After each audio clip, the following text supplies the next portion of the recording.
that's related to G20.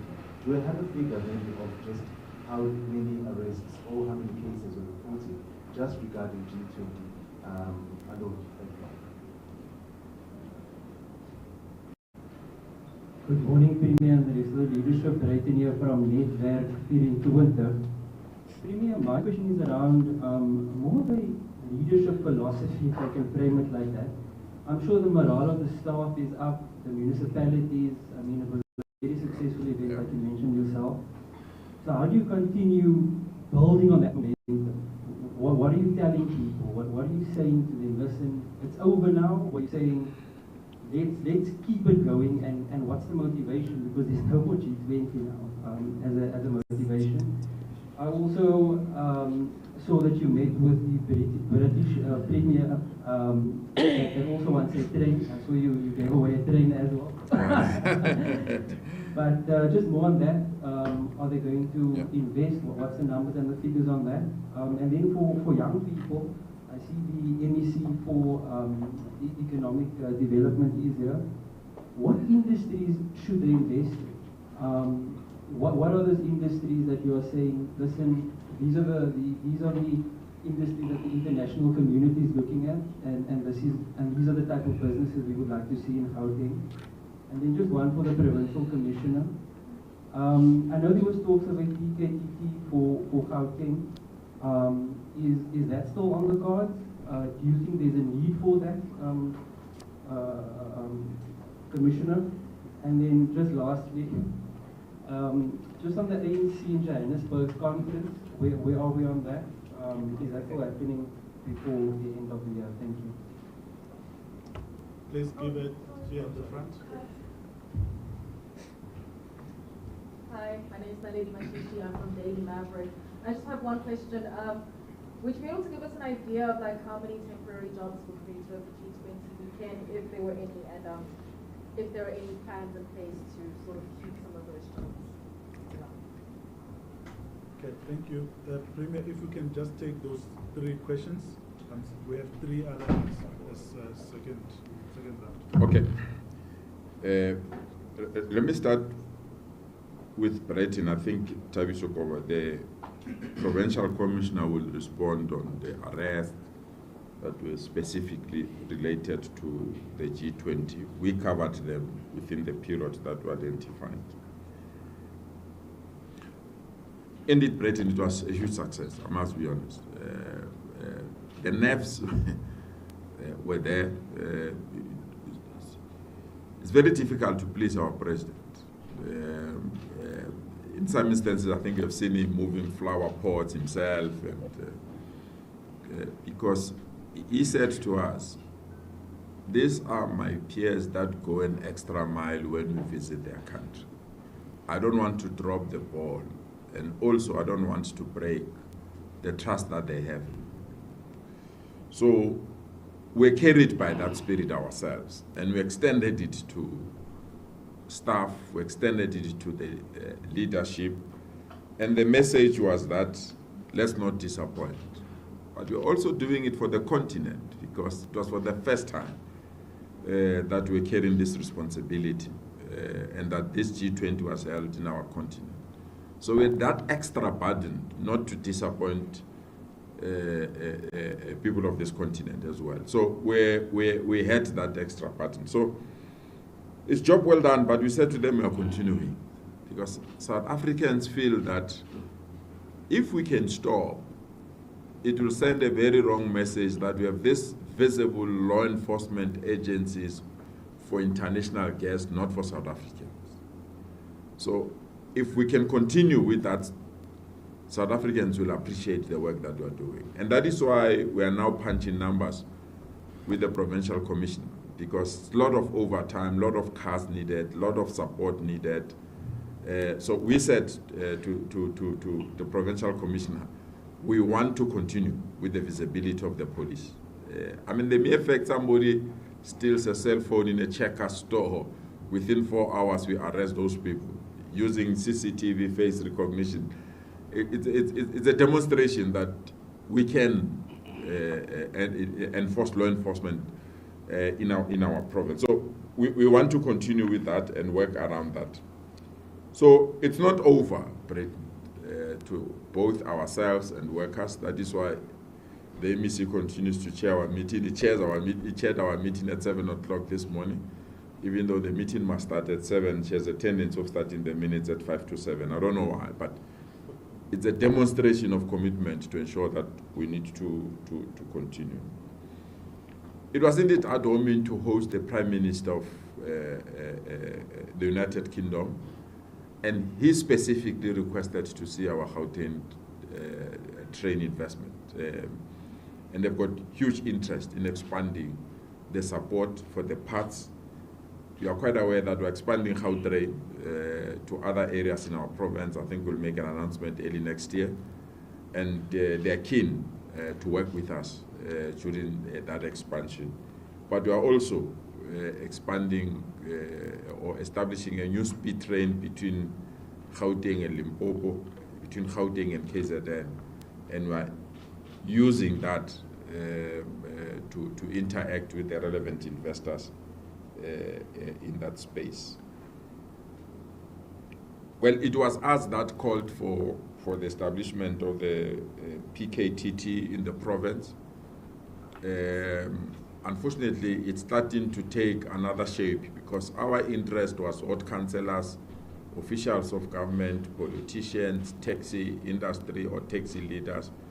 We're now seeing a very disturbing trend of educators or principals or teachers within the schooling environment.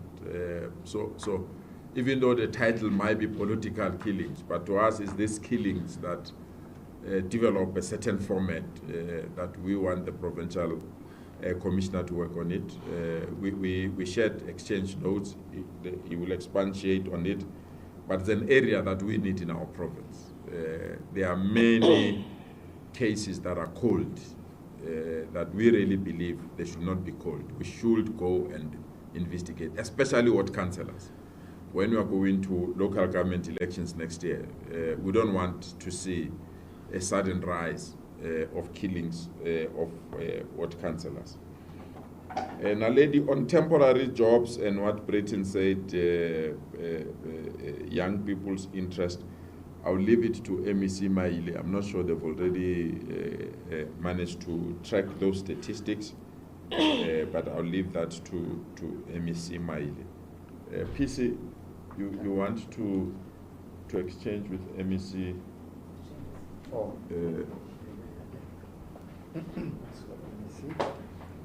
Thank you very much.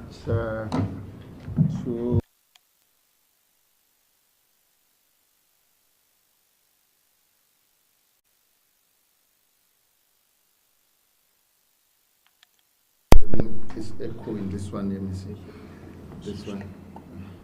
Yeah. Thank you very much. I think on the main it's 2 questions, of which the Premier have had a touch on one of the questions. Maybe the first one is the arrest, as you making a reflection that you have in the numbers. Indeed, you have in the numbers, which was released by our media work stream in terms of the G20, because we're very much organized, Premier, in terms of that. The numbers which we have discussed also linked to the night joints, because I'm the part of the night joints and the prop joints, which directly affect the G20's 14 cases, and the Premier have outlined, the majority of them, as we had this meeting in the morning, and we made a presentation as a law enforcement. So out of that 14 cases, we had a total of 13 arrests, but this does not mean that each and every case goes with a suspect. For example, the case the Premier have cited in Santen, where there was this Vietnam lady, she was carrying, like a school bag, and then during that process, and then the unzip, and then the cell phone was taken. We systematically put the team worked through, They followed those people wearing the similar clothes. We ended up getting them in the Honeydew Policing Precinct as we arrest them.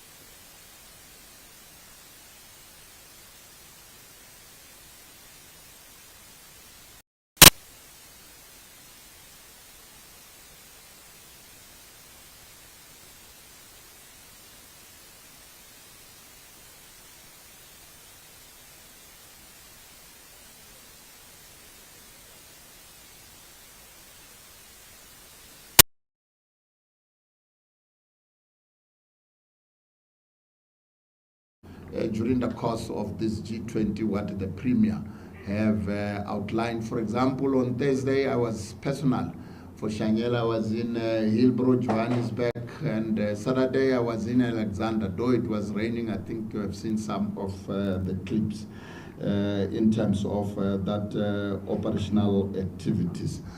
Maybe safe to say before the actual main event, the Leaders Summit, started, we have created a plan, or we have put a plan for safer city across the province for the 5 districts, of which we had to ensure that there are operational activities week in, week out in order to mitigate whatever crimes across the province.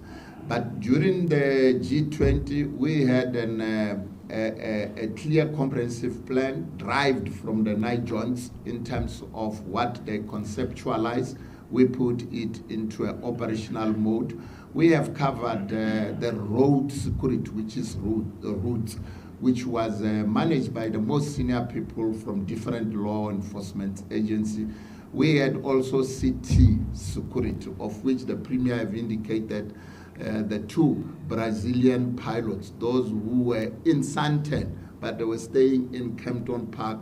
We could pick it up in the early hours of the morning, 04:52 in the morning, as they were walking on foot there. So clearly, I think we had it on that one. But coming to this other last question in terms of the political task team killings, the National Commissioner have given a directive in terms of setting up that one, and from the political line, the Premier, they had discussions of that, and we have indeed, as a province, set up that the political task team within the province in terms of the framework. Maybe lastly, saying that that has also to do with the minister was in Westbury, Sofa Town, was in Recher Park, in terms of those areas which are affected by the gangs, and of which in South Africa we are. Thanks, PC. Thank you. Maide, I was going to ask the Premier that maybe while MEC Mailemo's decide, we take the second round. This is the interest of time. Order. No, interest of time. Order. No, we need our microphone. We need this. Anyway, I'm quick, so that's why I didn't want to move. Mine is less than 2 minutes. Thanks, Premier. Maybe let me start with a question about how many jobs. We will, on Tuesday next week, deliver the midterm budget statement. We will give numbers around the number of jobs that have been created by Gauteng, which is about 200,000 in the last year, which is more than any other province. And you will remember that it was estimated that there will be about 3.6 billion that will be invested into the Gauteng economy. But when you look at the G20, don't look at it just for this weekend. G20 started when we received the dating. At least we went to Brazil. So from January throughout, there's been different activities. So we will give you a preliminary figures maybe for the weekend and all that, but we don't want to damsack because mid-January there will be a complete report about the impact of G20 on the tourism of the country. And that will take into consideration the festive numbers, because some of the guests have remained in the country. It might not be in the province, they might have gone to Mpumalanga and other Limpopo and all that. So we will give you a comprehensive report. What kind of business do we want? Which industries? We are clear. We have an economic plan. Some of the elements of that economic plan, and including the growth target that we are targeting, I think the Premier will speak about some in the state of the province. I will speak about the other areas, how we're going to do it in the main budget speech in March. But agro-processing is one of them, tourism is one of them, digital economy is one of them, manufacturing is one of them. We've identified about 12 sectors that we want to focus on. But you'll also appreciate that Gauteng is a diversified economy. You've got all the different sectors, and therefore you can't pick and choose. You might want to emphasize on certain things like manufacturing. And as you know, manufacturing has got different subsectors and all that. And so at the right platform, we can discuss in detail, including how we're going to do it. We've got a 10 pillars plan that is going to focus on industrialization amongst others and many other areas. So we do have an idea, a vision, and a plan of for the Gauteng economy. And as you know, we've had an investment conference, attracted 312 billion. We have another one. We're going back to Davos in January. We're going to engage. So in terms of the economy, we are having a vision. Brenton, I'm sure you agree, né? Thanks so much, MEC. We have 3 more questions, which I assume will be the last round.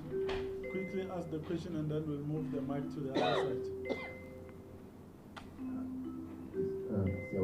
From independent media. I just want to find out from the Premier in terms of what has been described as a successful G20 summit, what will be your standout moments and some of the declarations and commitments that have been made that speak to how the Premier assesses the progress. I'm going to ask the Premier to respond to that question while we move the mic to the other side so that we can get the other 2 questions. Well, Sabonga, to me, what stood out, Sabonga, to me, to be quite frank, is when you see those heads of states coming from different countries in our province, in our city in particular, and the manner in which they shared their appreciation of the work that they've done. We are quite aware that there have been disinformation across before they arrived here. To see all of them, the head of state of India in particular, going beyond his normal engagement to interact with business people that are coming from India. It was an indication that it's not about the Leaders Summit alone, but it's the appreciation of our work and appreciation of our investment here. But the manner in South Africans, I mean, let's be frank, we only went back to our factory settings of commissions and ad hoc committees today. From last week Friday, South Africans really opened up for this. Even when Godzilla tried to tweet about a pothole, people said, hey, we're in G20, wait, don't disrupt us. I mean, to me, it was just South Africans saying we are defending this moment as South Africans. And to me, that stood up to say we might have our own differences, but when they are guests or when the country is expected to rise to the occasion, let's do so. And collectively, I mean, the road closures, let's be honest, were too much. But South Africans understood that it will pass, and there's a purpose.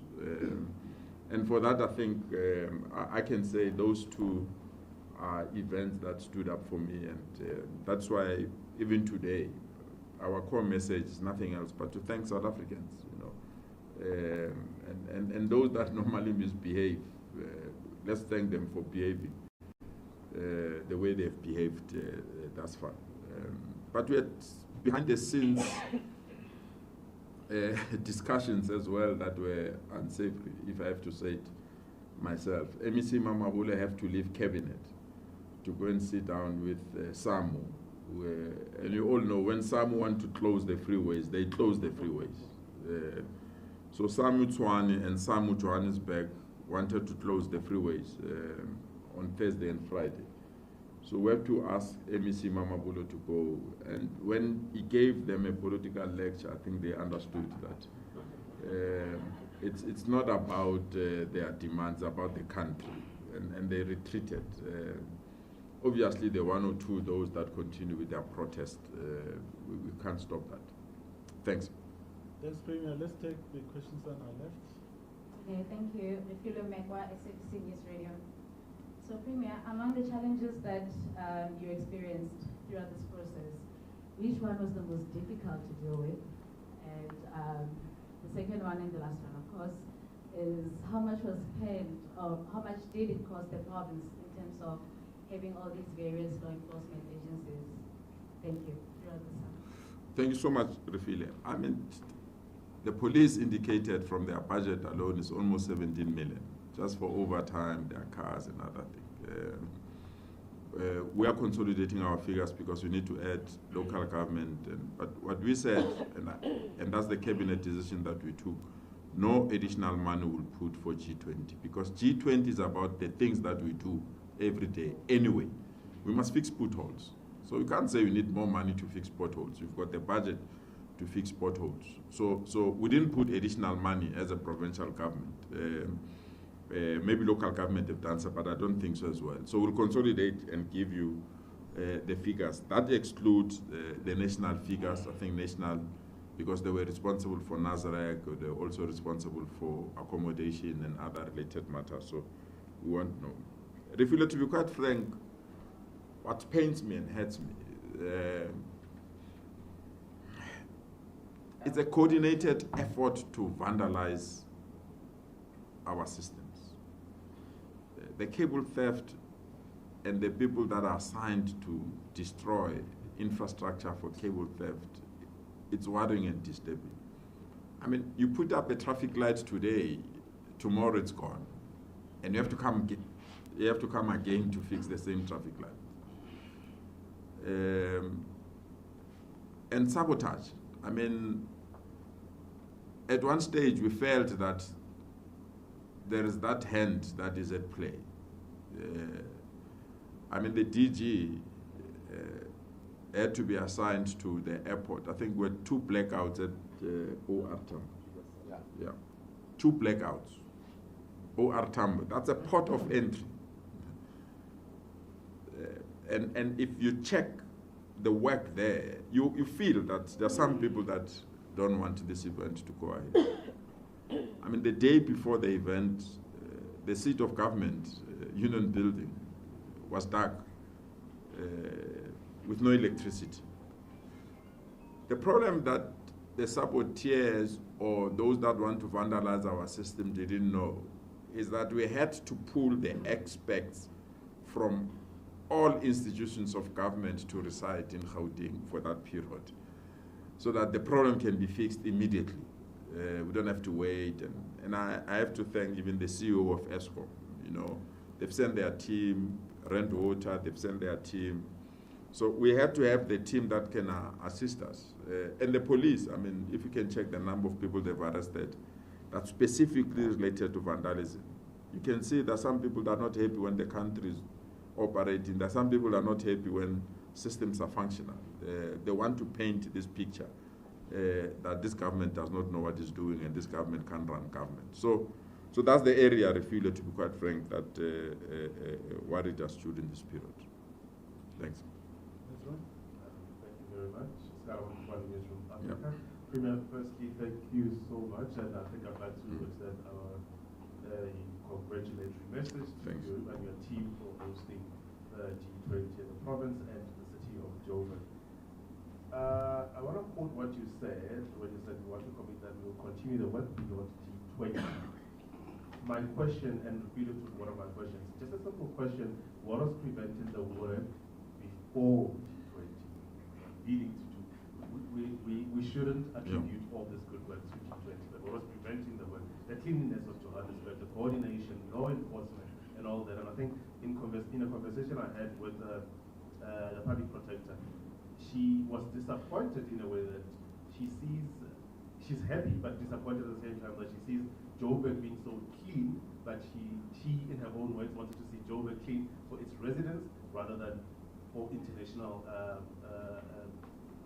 visitors, as she put it. So my question is, beyond the G20, what was preventing the systems that we had and the coordination that we had before? Thank you. You know, it was during our State of the Province address, that was in March, February, March, that we declared that we're going to change the CBDs, we're going to fill the potholes, we're going to... It's just that the announcement of G20 came within that context. MEC Mamagodo, for example, on law enforcement agencies, since February, have been holding meetings with municipalities every Tuesday. It has nothing to do with G20, including the provincial commissioner. They sit in that meeting every Tuesday since February. I appreciate the sense where people believe that we did this because international guests were coming. It's a moment that you can't ignore. I mean, I know in my house as well, if my in-laws or some people come, I go an extra mile. I mean, it's a demonstration that their daughter is safe in my place. I mean, but the public protector is correct. We don't have to. And that is why I said to the team, it must not be G20 routes only. It must be Deep Slot. It must be Orange Farm. It must be Oliver. It must be Tembisa. That we need to do this work. We must not say a visitor will not go to Tembisa, therefore Tembisa must be on the back burner. But if you can see the lots of work that we've done in townships, in hostels, during this period, even though we knew that the delegates will not go to George Koch Hostel, but we felt we must fix George Koch Hostel. So it's that there are some areas that are not in the public eye and people will not understand. But we will continue, and we have to. And we want to have seamless events that don't disrupt the day-to-day lives of South Africans. For example, a Kaizer Chiefs and Pirates match, we should not have the traffic that we have or cell phones not working when one Brown is dancing at FNB Stadium. Then phones are not working. It must not be like that. So we are now taking advantage of this to then also solve other problems that we had as a problem. But indeed, G20 was a launching pad. I don't want to underveil or underscore that we went an extra mile during this period. Thanks, man. Elijah, you saw the bell was ringing. Yes. I've got questions to answer. Thus, the DA will pass another motion to say, I'm not respecting them in the House. So, my apologies. Thank you so much, Brina. But I'm available, those that wants to do one-on-ones or interviews beyond here. Today, I can do that. I can come to their studios if they want me to come to their studios or their newsroom. So, apologies. Thank you so much, Premier. Colleagues, we've come to the end of the media briefing. There's catering, so feel free to assist yourselves. Thank you very much. Yeah, thanks.